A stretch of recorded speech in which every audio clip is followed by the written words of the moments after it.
On question number 17, we are given this differential equation here, and we are asked to show that the solution to the differential equation is given by this. Now for A-level maths, you really only get one type of differential equation, and that's one where you can separate variables. So here, to separate variables, we need to get everything, all the y terms onto one side, x terms onto the other side, but in a way where we can write all the y terms times by dy equal to all the x terms times by dx. So in this case, the only way to do that is to divide this equation, or take 2y squared minus 7y plus 3 to the left hand side by division. So this then becomes 5 over 2y squared minus 7y plus 3, let's say dy, is equal to, and then multiply the dx onto the other side, so is equal to dx. What we then want to do is to integrate these two. So integral dx is the same as just the integral of 1 dx. Now the right hand side here just integrates to give you x. It's the left hand side that we want to think about, how we actually integrate this. Now whenever you have a fraction to integrate, the first thing I would do is to check if the numerator is the derivative of the denominator, because suppose we had here 4y minus 7 divided by y squared minus 7y plus 3. In this case, the numerator is the derivative of the denominator, and if that happens, we can just write down ln of the denominator as the answer. We don't need any further working for that. Now clearly in this case, that's not what we have. So in that case, if you have a quadratic in the denominator and it's a fraction, it's probably going to be partial fractions. So what I'm first going to do here is to factorize this. So the left hand side, if I factorize 2y squared minus 7y plus 3, I would get, so this becomes 5 over y minus 3 times by 2y minus 1. And if you're trying to integrate something where you have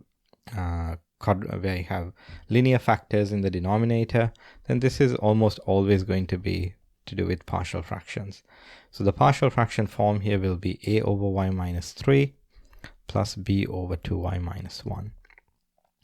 Then to solve the partial fractions, we multiply everything by this denominator. So this is going to be 5 equals a times 2y minus 1 plus b times y minus 3. I'll first substitute, let's say we substitute y is equal to 3 to get rid of this. So if I said when y equals 3, for this, I'm going to have 2 times 3 minus 1 is 5. So we get 5 equals 5a. So a is equal to 1. And then similarly, if you substitute y is equal to a half, you can show that you get 5 is equal to minus 5 over 2b. And that would give you b is equal to minus 2. Okay, so dividing 5 by minus 5 over 2.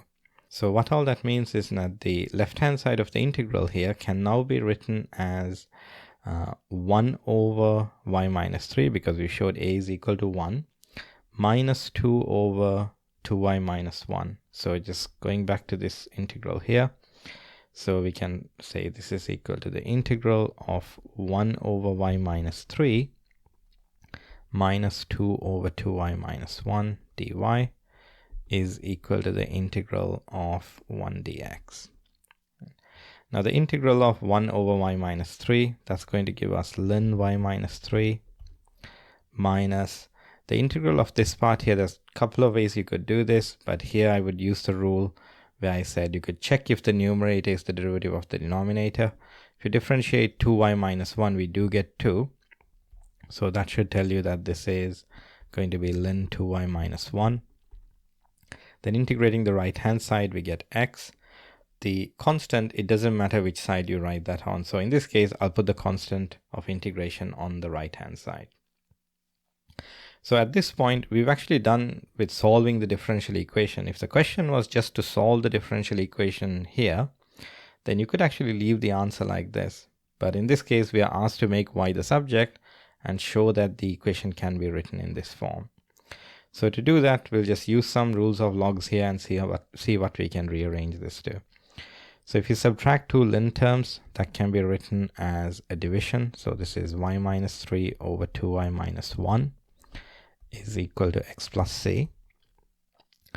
Now to get rid of the ln here, we can raise both sides to e to the power. So on the left hand side, we'll have y minus 3 over 2y minus 1. That's equal to e to the x plus c.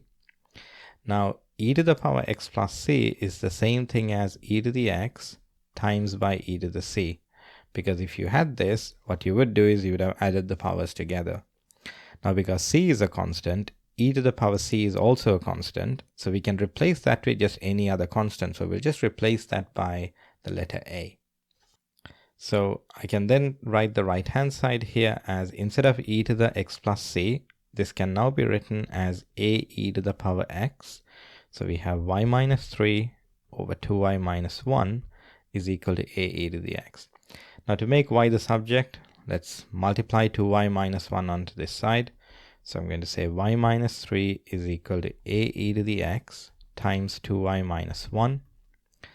And then what we'll need to do is take all the y terms to the left. So we have to expand the brackets first. So this becomes 2a y e to the x minus a e to the x and y minus 3 here.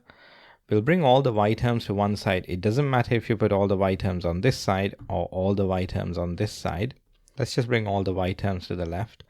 So this is going to be y minus 2ay e to the x is equal to, let's bring the 3 to the other side. So add 3 to both sides. So this will give you 3 minus a e to the x. We can then factorize the y term out. So we can say this is y times 1 minus 2a e to the x equals 3 minus a e to the x.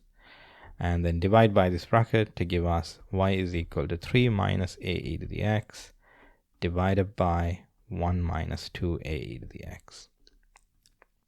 Now, if you actually look at the form that we asked to write, it's nearly what we've got here, but here it's just given the other way around, right? Now, it might just happen depending on which way you rearrange it, that this does happen to you. Okay, but this is simply saying that if we have a minus b over c minus d, we can just swap the terms around. So it's kind of like multiplying both numerator and denominator by minus 1. So this term that we have here is exactly equal to a e to the x minus 3 over 2a e to the x minus 1 as required.